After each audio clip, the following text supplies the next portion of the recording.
जय हिंद मित्रों, मैं जितेंद्र कुमार पांडे आपका स्वागत करता हूं आपके अपने ही YouTube platform target with Jitendra पर। मित्रों, आज हम लोग UP triple S C PET 2025 के इस क्रम में पढ़ने वाले हैं ज्योग्राफी के सेक्टर के अंतर्गत मरुस्थल एवं शुष्क क्षेत्र। इसमें आप लोग टॉप 50 MCQs देखने को पाएंगे।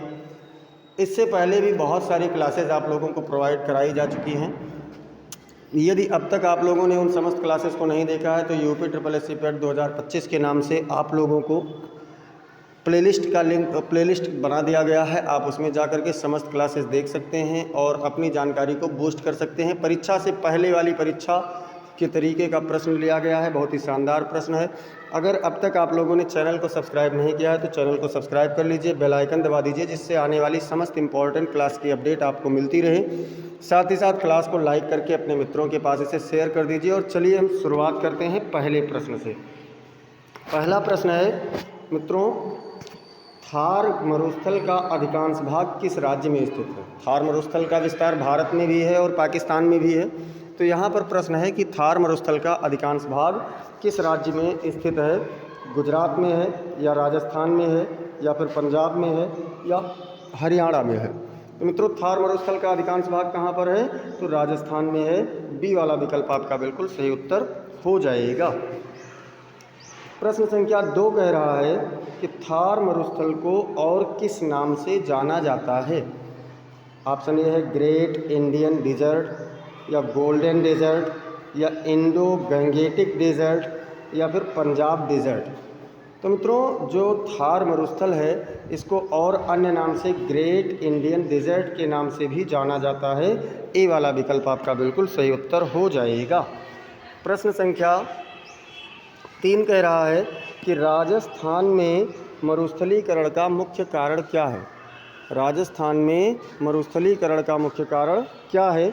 अधिक वर्षा या फिर अत्यधिक चराई या औद्योगिकीकरण या वनों की कटाई। मतलब कौन से कारण से राजस्थान में अधिक मरुस्थलीकरण हुआ? तो क्या हुआ बच्चों?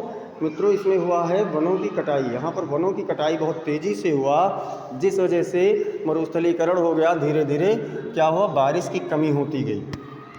प्रश्न संख्या 4 कह रहा है कि लूनी नदी किस मरुस्थल में बहती है? लूनी नदी क्या है सहारा मरुस्थल में बहती है या थार मरुस्थल में बहती है या गोबी मरुस्थल में बहती है या फिर कालाहारी के मरुस्थल में बहती है? तो मित्रों, जो लूनी नदी है ये थार मरुस्थल में बहने वाली नदी है। बी वाला विकल्प आपका बिल्कुल सही उत्तर हो जाएगा। प्रश्न संख्या 5 कह रहा है, प्रश्न संख्या 5 है जिसे जो थार मरुस्थल है बच्चों वो गर्म है। अब ये कह रहा है भारत में ठंडा मरुस्थल कहाँ पर स्थित है? ठंडा मरुस्थल लद्दाख में है या राजस्थान में है या गुजरात में है या फिर मध्य प्रदेश में है? तो मित्रों, गर्म मरुस्थल तो राजस्थान में है। राजस्थान में जिसको हम लोग थार मरुस्थल कहते हैं वो गर्म है। लेकिन जो लद्दाख वाला मरुस्थल है ये क्या है? ये शीत मरुस्थल है, अर्थात ठंडा मरुस्थल है। ए वाला विकल्प आपका बिल्कुल सही उत्तर हो जाएगा।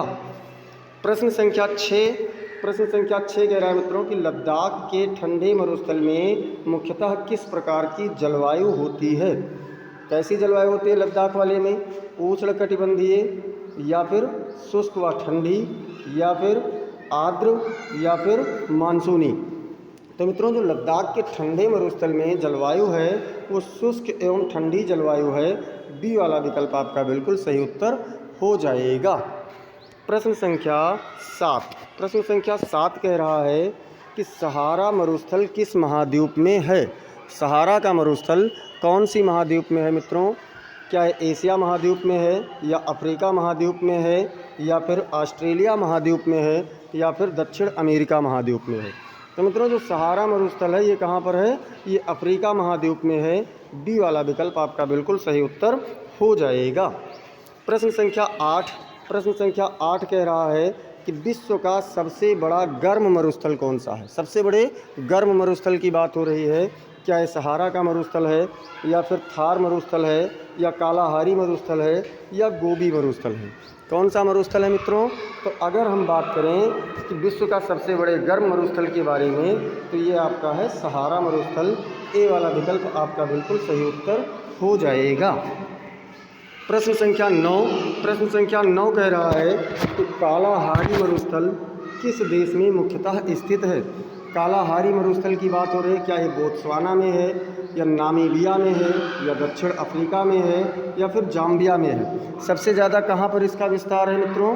तो इसका सबसे ज़्यादा विस्तार है बोत्सवाना में। कहाँ पर? बोत्सवाना में। ए वाला विकल्प आपका बिल्कुल सही उत्तर हो जाएगा। प्रश्न संख्या 10 कह रहा है कि नामीब मरुस्थल किस महासागर के किनारे स्थित है? नामीब मरुस्थल क्या अटलांटिक महासागर के किनारे है या प्रशांत महासागर के किनारे है या फिर हिंद महासागर के किनारे है या फिर आर्कटिक महासागर के किनारे है? कौन से महासागर के किनारे है मित्रों? तो जो नामीब मरुस्थल है ये आपका अटलांटिक महासागर के किनारे है। ए वाला विकल्प आपका बिल्कुल सही उत्तर हो जाएगा। प्रश्न संख्या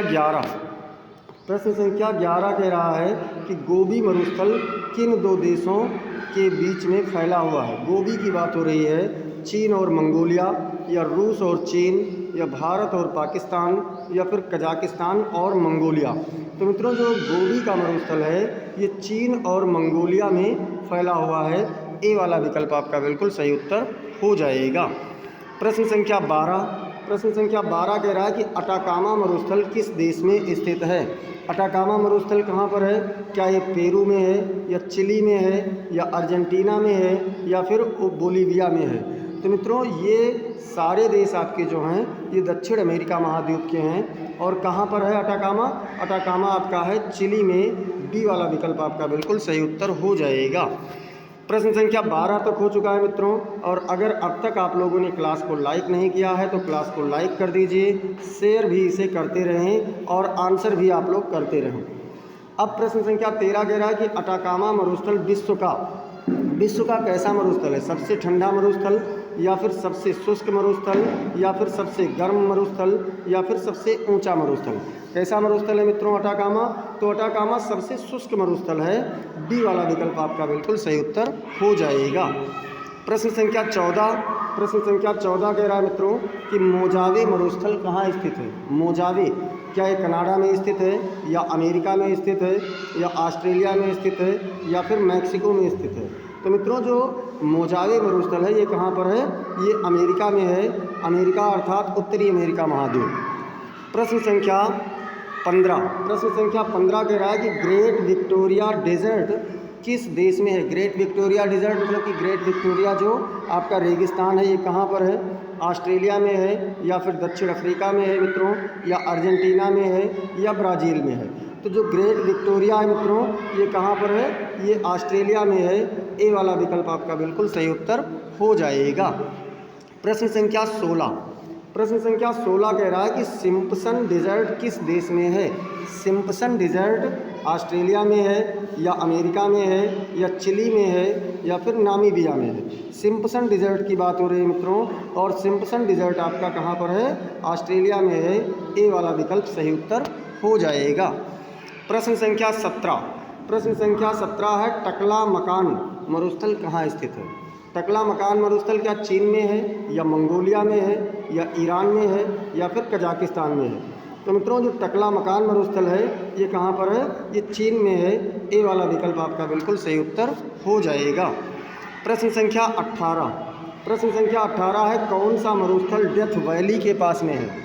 डेथ वैली के पास में कौन सा मरुस्थल है? मोजावे है या फिर गोबी है या फिर कालाहारी है या फिर अटाकामा है? तो मित्रों आप लोग याद कीजिए डेथ वैली कहाँ पर है? डेथ वैली अमेरिका में है। और अमेरिका में ही अभी हम लोगों ने पढ़ा है कि मोजावे मरुस्थल जो है ये भी अमेरिका में है। तो डेथ वैली के पास में कौन सा है? मोजावे। बाकी ये गोबी, कालाहारी और अटाकामा ये सभी अमेरिका के मरुस्थल नहीं हैं। प्रश्न संख्या 19 कह रहा है कि थार मरुस्थल में औसत वार्षिक वर्षा कितनी होती है? थार मरुस्थल में औसत वार्षिक वर्षा कितनी होती है मित्रों? क्या यहाँ पर 150 से 300 मिलीमीटर होता है या फिर 300 से 500 मिलीमीटर होता है या फिर 500 से 700 मिलीमीटर या फिर 700 से 900 मिलीमीटर? कितना होता है मित्रों थार मरुस्थल में औसत वार्षिक वर्षा? तो थार मरुस्थल में औसत वार्षिक वर्षा 150 से 300 मिलीमीटर होता है, यानी ए वाला विकल्प आपका बिल्कुल सही उत्तर हो जाएगा। प्रश्न संख्या 20 कह रहा है कि लद्दाख का ठंडा मरुस्थल किस नदी के पास में है? लद्दाख का ठंडा मरुस्थल क्या गंगा नदी के पास है, या सिंधु नदी के पास में है, या ब्रह्मपुत्र नदी के पास में है, या फिर यमुना नदी के पास में है? तो मित्रों लद्दाख का जो ठंडा मरुस्थल है ये सिंधु नदी के पास में है। आपका बी वाला विकल्प बिल्कुल सही उत्तर हो जाएगा। इसके बाद में प्रश्न संख्या 21। प्रश्न संख्या 21 कह रहा है कि सहारा मरुस्थल की मुख्य जलवायु विशेषता क्या है?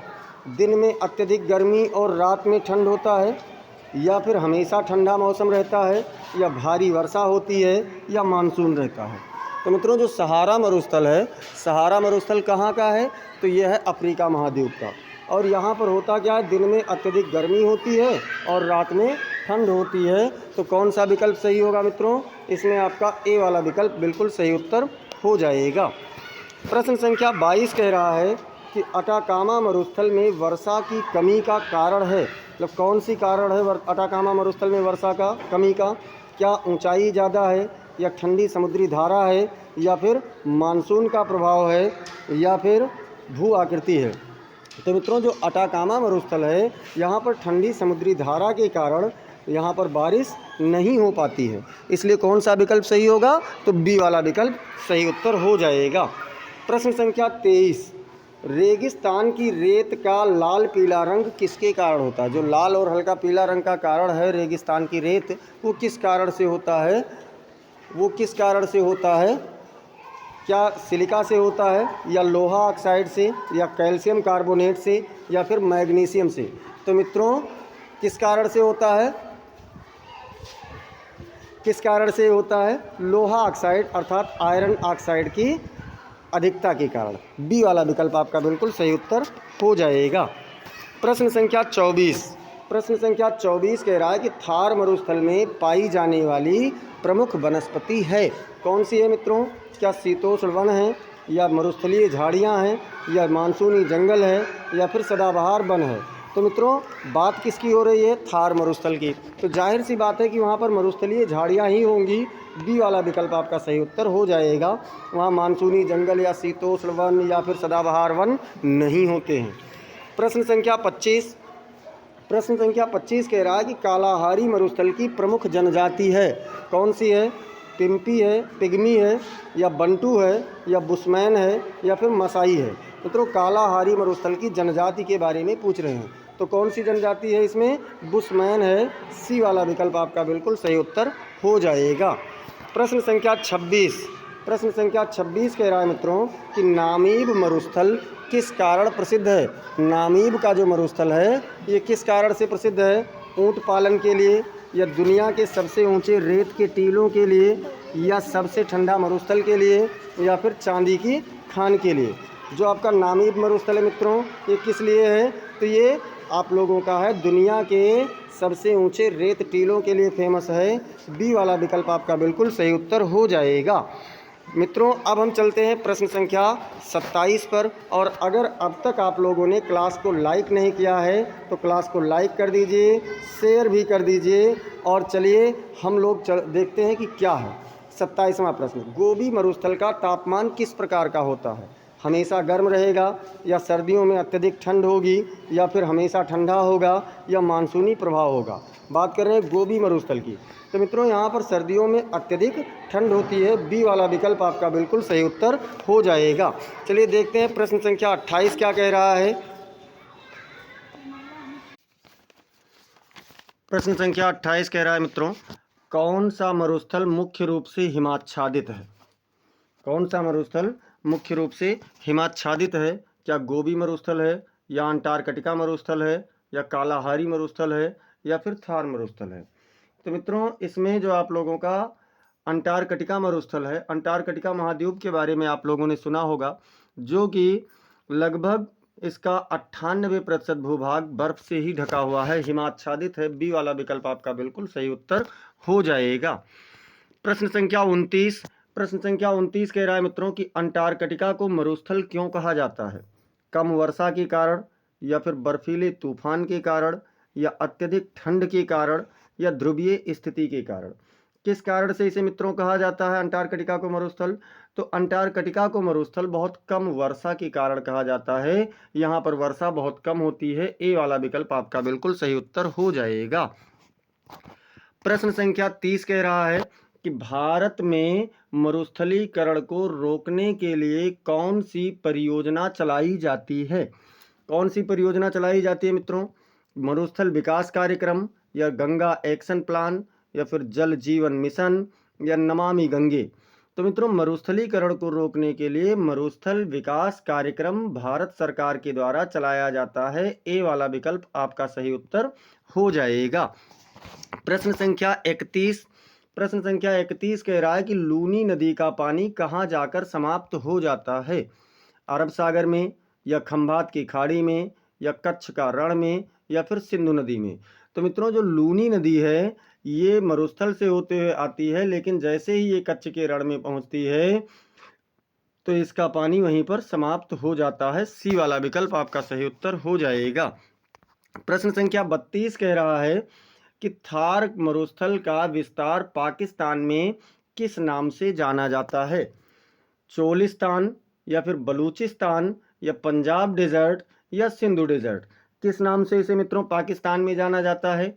तो इसे पाकिस्तान में चोलिस्तान के नाम से जाना जाता है। ए वाला विकल्प आपका बिल्कुल सही उत्तर हो जाएगा।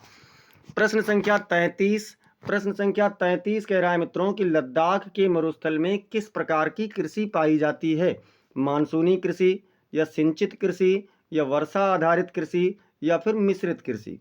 मित्रों, लद्दाख के मरुस्थल की बात कर रहे हैं तो लद्दाख के जो मरुस्थल हैं यहाँ पर कृषि कैसी होती है? तो यहाँ पर कृषि सिंचित होती है मित्रों, सिंचित कृषि होती है। बी वाला विकल्प आपका बिल्कुल सही उत्तर हो जाएगा। प्रश्न संख्या 34 कह रहा है कि सहारा मरुस्थल के दक्षिण में कौन सा अर्ध शुष्क क्षेत्र स्थित है? सवाना है, या फिर साहेल है, या कालाहारी है, या नील घाटी है? कौन सा अर्ध शुष्क क्षेत्र है मित्रों? तो इसमें साहेल अर्ध शुष्क क्षेत्र आप लोगों का है सहारा के दक्षिण में। बी वाला विकल्प सही उत्तर हो जाएगा। प्रश्न संख्या 35 कह रहा है कि ग्रेट सैंडी डेजर्ट कहाँ है? ग्रेट सैंडी डेजर्ट कहाँ पर है? नामीबिया में, या ऑस्ट्रेलिया में, या फिर अमेरिका में, या फिर अर्जेंटीना में? तो मित्रों, जो ग्रेट सैंडी डेजर्ट है ये कहाँ पर है? ये आपका ऑस्ट्रेलिया में है। बी वाला विकल्प आपका सही उत्तर हो जाएगा। प्रश्न संख्या 36 कह रहा है मित्रों कि अटाकामा मरुस्थल किस खनिज के लिए प्रसिद्ध है? तांबा के लिए, या फिर सोना के लिए, या चांदी के लिए, या बॉक्साइट के लिए? किसके लिए प्रसिद्ध है मित्रों? तो जो अटाकामा का मरुस्थल है ये प्रसिद्ध है तांबा के लिए, तांबा खनिज के लिए बहुत ही फेमस स्थल है ये। ए वाला विकल्प आपका सही उत्तर हो जाएगा। प्रश्न संख्या 37 कह रहा है टकला मकान मरुस्थल का अर्थ है। टकला मकान का अर्थ क्या है? मृत्यु का घर, या रेत का समुद्र, या बंजर भूमि, या फिर लाल धरती? तो मित्रों, क्या है इसका अर्थ? इसका अर्थ है मृत्यु का घर। ए वाला विकल्प सही उत्तर हो जाएगा। प्रश्न संख्या 38 कह रहा है कि सहारा मरुस्थल का सबसे ऊंचा बिंदु है। कौन सा है सहारा मरुस्थल का सबसे ऊंचा बिंदु? माउंट कालेन, या माउंट एमी, या फिर माउंट ताहत, या फिर माउंट केन्या? कौन सा है मित्रों? तो इसमें आपका माउंट ताहत जो है ये सहारा मरुस्थल का सबसे ऊंचा बिंदु है। सी वाला विकल्प सही उत्तर हो जाएगा। प्रश्न संख्या 39 कह रहा है मित्रों कि डेथ वैली कहाँ पर स्थित है? अब अक्सर लोग जानते हैं कि डेथ वैली यूएसए में है। तो देखिए चारों विकल्पों में यूएसए आपको दिया गया है। कहाँ है? कैलिफोर्निया यूएसए, या नेवादा यूएसए, या एरिजोना यूएसए, या फिर टेक्सास यूएसए? तो मित्रों, ये कैलिफोर्निया यूएसए में डेथ वैली स्थित है। ए वाला विकल्प सही उत्तर हो जाएगा। प्रश्न संख्या 40 कह रहा है एर्ग शब्द मरुस्थल में किसके लिए प्रयोग होता है? रेतीले टीले के लिए, या पथरीले मैदान के लिए, या खारे मैदान के लिए, या फिर नखलिस्तान के लिए? एर्ग शब्द मित्रों किसके लिए होता है? तो एर्ग शब्द होता है रेतीले टीले के लिए।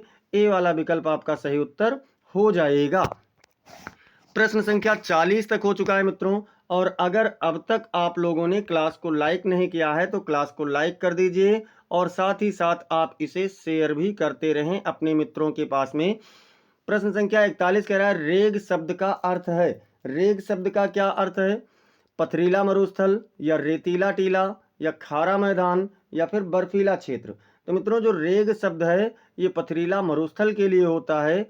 ए वाला विकल्प आपका सही उत्तर हो जाएगा। प्रश्न संख्या 42। प्रश्न संख्या 42 कह रहा है कि नखलिस्तान में खेती का प्रमुख स्रोत क्या है? क्या नलकूप है या कुएं हैं या फिर नदी है या फिर झरना है? तो मित्रों नखलिस्तान में खेती का यानी कि कृषि का सिंचाई का जो प्रमुख स्रोत है वो कुएं होते हैं। बी वाला विकल्प आपका सही उत्तर हो जाएगा। प्रश्न संख्या 43। प्रश्न संख्या 43 कह रहा है कि सहारा मरुस्थल के किनारे स्थित नील नदी किस दिशा में बहती है? उत्तर की ओर या दक्षिण की ओर या पूर्व की ओर या फिर पश्चिम की ओर? तो मित्रों जो नील नदी है ये सहारा मरुस्थल के किनारे उत्तर की ओर बहती है। ए वाला विकल्प आपका बिल्कुल सही उत्तर हो जाएगा। प्रश्न संख्या 44। प्रश्न संख्या 44 कह रहा है कि कालाहारी मरुस्थल में वर्षा कब होती है? पूरे वर्ष होती है या केवल गर्मियों में होती है या केवल सर्दियों में होती है या फिर अनियमित रूप से होती है? तो मित्रों कालाहारी मरुस्थल में वर्षा केवल गर्मियों में होती है। बी वाला विकल्प आपका बिल्कुल सही उत्तर हो जाएगा। प्रश्न संख्या 45। प्रश्न संख्या 45 कह रहा है कि नामीब मरुस्थल का जलवायु प्रकार है। नामीब मरुस्थल का जलवायु प्रकार कैसा है मित्रों? शुष्क एवं गर्म है या फिर आर्द्र एवं ठंडी है या फिर शुष्क एवं ठंडी है या मानसूनी है? मित्रों नामीब मरुस्थल का जो जलवायु है वो शुष्क एवं ठंडी जलवायु है। सी वाला विकल्प आपका बिल्कुल सही उत्तर हो जाएगा। प्रश्न संख्या 46। प्रश्न संख्या 46 कह रहा है कि थार मरुस्थल के पश्चिमी भाग की मिट्टी कैसी होती है? पश्चिमी भाग की मिट्टी क्या बलुई है या चिकनी है या दोमट है या फिर लेटेराइट है? मित्रों थार मरुस्थल के पश्चिमी भाग की जो मिट्टी है वो बलुई मिट्टी है। ए वाला विकल्प आपका बिल्कुल सही उत्तर हो जाएगा। प्रश्न संख्या 47। प्रश्न संख्या 47 कह रहा है मित्रों कि अंटार्कटिका मरुस्थल का क्षेत्रफल कितना है? 1.4 करोड़ वर्ग किलोमीटर या 1 करोड़ वर्ग किलोमीटर या 80 लाख वर्ग किलोमीटर या फिर 50 लाख वर्ग किलोमीटर?